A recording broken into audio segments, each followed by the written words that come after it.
Hello everyone, welcome to যুব success academy. তো আজকে তোমাদের যে চ্যাপ্টার পড়াতে চলেছি ফিজিক্যাল ডিভিশন বা ভারতের ভূপ্রকৃতি।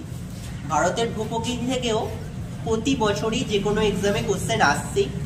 যদি জিকেতে 50টা কোশ্চেন আসে, তার মধ্যে ভূগোলের ধরলাম আমি 7 থেকে 8টা ট্রেন্ডিং এখন কোশ্চেন আসছে, এবং তার ভেতরে অবভিয়াসলি 1 থেকে 2 নম্বর কোশ্চেন আসছে ভারতের ভূপ্রকৃতি থেকে। তো আজকে এই চ্যাপ্টারটাই শুরু করব, ভূগোলের ফিজিক্যাল ডিভিশন বা ভারতের ভূপ্রকৃতি। এবার ভূপ্রকৃতিকে আমরা মোটামুটি ভাবে 6টি ভাগে ভাগ করতে পারি। 1 নম্বর কি, হিমালয়ান পর্বতসমূহ, অর্থাৎ কোন জায়গাটা আমাকে বুঝতে হবে। আগে আমি ভাগগুলোর নাম বলে নিই। 2 নম্বর হয়ে যাচ্ছে উত্তরের সমভূমি, 3 নম্বর হয়ে যাচ্ছে মালভূমি অঞ্চল, 4 নম্বর হয়ে যাচ্ছে ভারতীয় মরুভূমি, 5 নম্বর উপকূলীয় সমভূমি, 6 নম্বর হয়ে যাচ্ছে বদ্বীপ। এই 6টি ভাগের সমন্বয়ে টোটাল আমরা ডিভিশন করতে পারি ভারতটাকে। এবার 1 নম্বর, এটা নিয়েও এখন ভালোভাবে আমরা বুঝবো যে কি হিমালয়ান পর্বতসমূহ বলতে কি বোঝানো হচ্ছে। এবার হিমালয়ান পর্বতসমূহ কোন জায়গাটা আগে তোমরা আইডেন্টিফাই করে নাও। বেসিক্যালি হিমালয়ান পর্বতমালার জায়গাটা আমি হাইলাইট করছি। দেখো, এই টোটাল এরিয়াটা জুড়ে হয়ে যাচ্ছে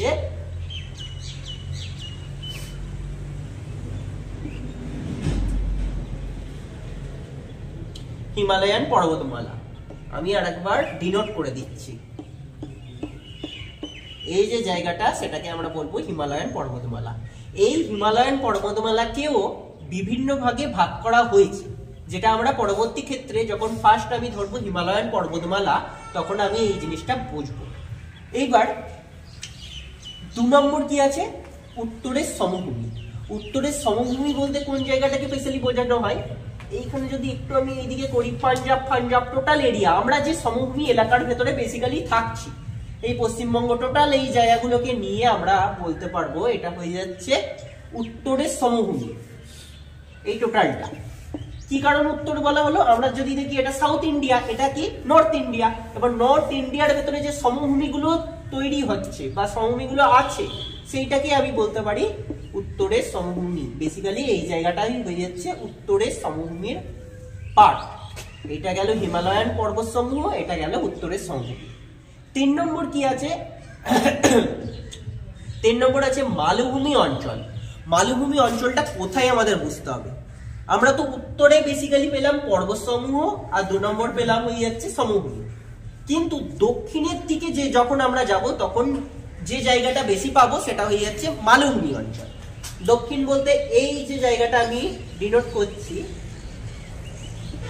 এই জায়গাটা হয়ে যাচ্ছে মালভূমি অঞ্চল। এবার এটারও 2টো ভাগ আছে, যেটা আমরা ইন ডিটেলসে যখন চ্যাপ্টারে যাব তখন জায়গাটা সম্বন্ধে স্বচ্ছ ধারণা পাবো। আপাতত তোমরা জেনে রাখো, এই যে টোটাল জায়গা, এই টোটাল জায়গাটাকে আমরা বলতে পারি মালভূমি অঞ্চল। তো আপাতত 3টে কমপ্লিট হলো। 4 নম্বরে আমরা চলে আসি ভারতের মরুভূমি।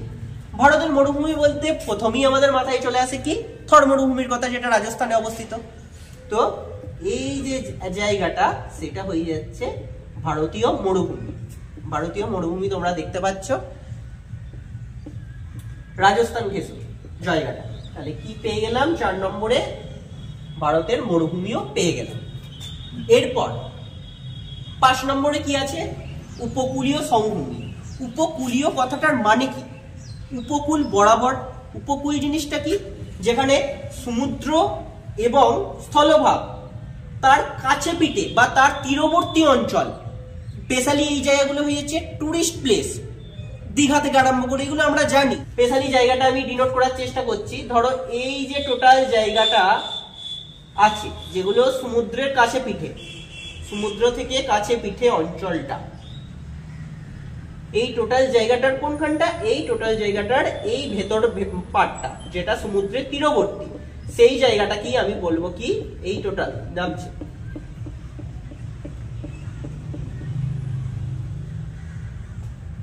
উপকূলীয় সমভূমি। উপকূলীয় সমভূমি এইবার প্রশ্ন আসতে পারে যে এই জায়গাগুলো নয় তো, এগুলো কি করে থাকবে? এগুলো তো সমুদ্রের নিয়ারেস্ট নয়, এদিকে তো স্থলভাগ আছে, এদিকে গেলে আমরা পাবো পাকিস্তান, এদিকে গেলে পাবো চায়না, ওই দিকের সঙ্গে তো কোনো সমুদ্রের লিঙ্কই নেই। যে যে জায়গাগুলো সমুদ্র আছে, সমুদ্রের যে তীরবর্তীটা হয় সেটা হয়ে যাচ্ছে উপকূলীয় সমভূমি।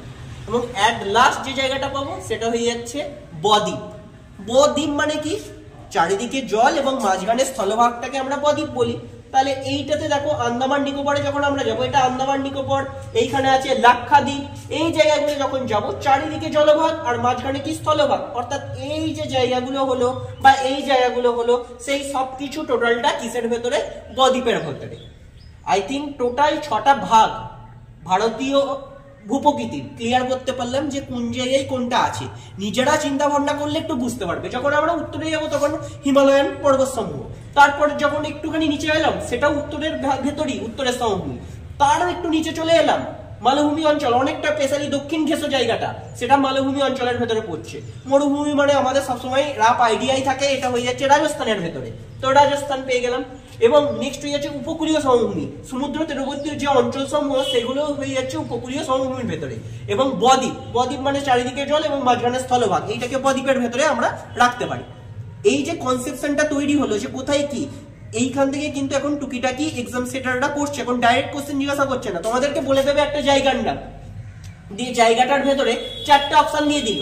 4টে অপশনের ভেতরে এই জায়গাটা কোন ভূপ্রকৃতির ভাগের অন্তর্গত, ধরো বলে দিল যে রাজস্থান, রাজস্থানটা কোন ভূপ্রকৃতির অঞ্চলের অন্তর্গত?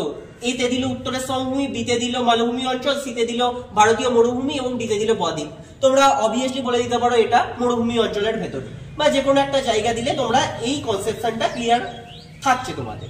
তো এই কারণের জন্য ম্যাপই আমি সমস্ত কিছু তোমাদেরকে দেখতে বলি। আজকের ভিডিওটা এই অবধিই ছিল। পরবর্তী ভিডিওতে প্রতিটি পার্টের ইন ডিটেলস আলোচনা করব। যদি ভিডিওটা হেল্পফুল হয় একটা লাইক করে দিও।